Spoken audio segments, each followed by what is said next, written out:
can you believe that it has been almost 9 months since the release of the Xbox Series X and Series S from Microsoft? No, me neither.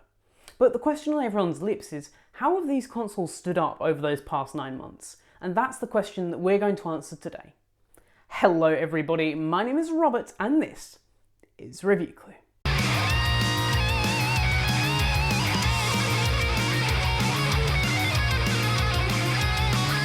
Let's get this out of the way right now. You can actually buy these consoles without having to sell a kidney or a lung to do so. They actually sell at RRP and there are many less scalpers about trying to sell you these things. But before you go ahead and open up that wallet and spend upwards of £400 on your brand spanking new console, you might want to stick around and watch the rest of this video to decide if this is definitely a purchase that you want to make right now. Let's talk looks. Now personally, I'm going to focus on the Series X because that's the one I have and it's the one that I constantly see every day in my space. When I first got this thing, I'm going to be frank with you, I wasn't a fan of its looks. Thankfully though, my opinions have changed and its looks have grown on me, especially compared to the PlayStation 5. This console just seems to blend into the background and quite honestly, most of the time I just forget that it's there. And when I do need to look at it, I think its industrial design is actually really nice and fits well in my space. I really do think this elegant look will grow on you, you just have to give it some time. Obviously, we're heading into the summer months right now here in the UK, and that means thermals are a really big thing. Thankfully, Xbox does really well at keeping these thermals low, especially with a console that can put out that much power. Again, I'm pretty impressed here. I will admit it does seem to chuck out a lot of heat at times, especially when I'm playing much more graphically intensive games, but I kind of expected that. What that chuck out of heat does mean though, is the console has never overheated in the 9 months that I've been using it, and that is a real plus. Let's talk about why you would actually buy one of these consoles though. Games. And as for exclusives, I mean proper exclusives like Series X and Series S exclusives. There are a grand total and a whopping 1 game that is actually Series S and X exclusive, and that is Medium. Don't get me wrong, I think Medium is a great game and it was a lot of fun to play, but it feels rather lackluster for a lineup, especially when you consider the PlayStation 5 has had games such as Demon's Souls, Spider-Man Miles Morales, and even Destruction All-Stars, just to name a few. So if you bought one of these consoles in the last 9 months expecting to get a load of really good exclusive games, you would be heavily disappointed. But thankfully, things are starting to turn around. We've got Flight Simulator coming out at the end of this month, and that's going to be exclusive to the X and the S.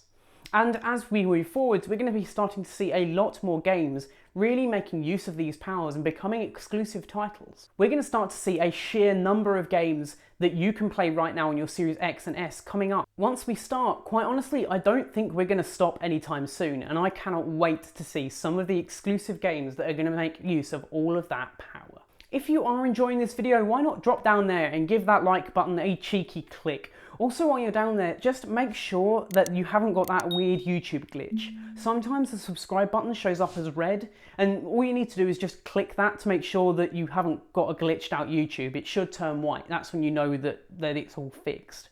So make sure you haven't got that glitch down there. Also, while you're down there in the comments, why don't you let me know what you're most excited about for the Series X? Which game, which feature are you most excited to get your hands on and use? With the one exclusive out of the way, let's talk about games that actually use all of that power.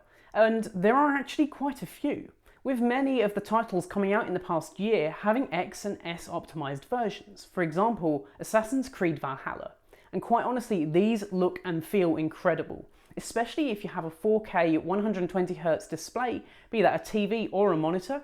You will be getting the most out of this console and your games will thank you for it. You can have those fast and smooth frame rates which almost feels like you're getting an upper hand in games like Call of Duty. And yes, not all games will be able to support that full native 4K right now, but many of them can, and in the future we're going to start to see much more optimization, and you'll start to see your games looking and feeling better than ever. There is one killer feature that, quite frankly, I take for granted on the Xbox Series X, and that is Quick Resume. It's an amazing feature that lets you jump between a number of games at once. For example, I could have Call of Duty Warzone up, and then I decide that none of my friends are online, so I'm going to go ahead and play Cyberpunk. I just jump straight in, and then as soon as my friends come back online, I can jump back over to Warzone and almost skip every loading screen going. Even if I completely power down the console and turn it back on again, those quick resume states are still there. I take this for granted that I'm not having all of these loading screens all the time. And if you play multiple games, then you will absolutely love this feature and you will take it for granted. It is worth noting though that if you're playing multiplayer games like Warzone or Fortnite, as soon as you quick resume, you will be kicked out of the Xbox Live servers. So you will have to rejoin and do all those connection processes again.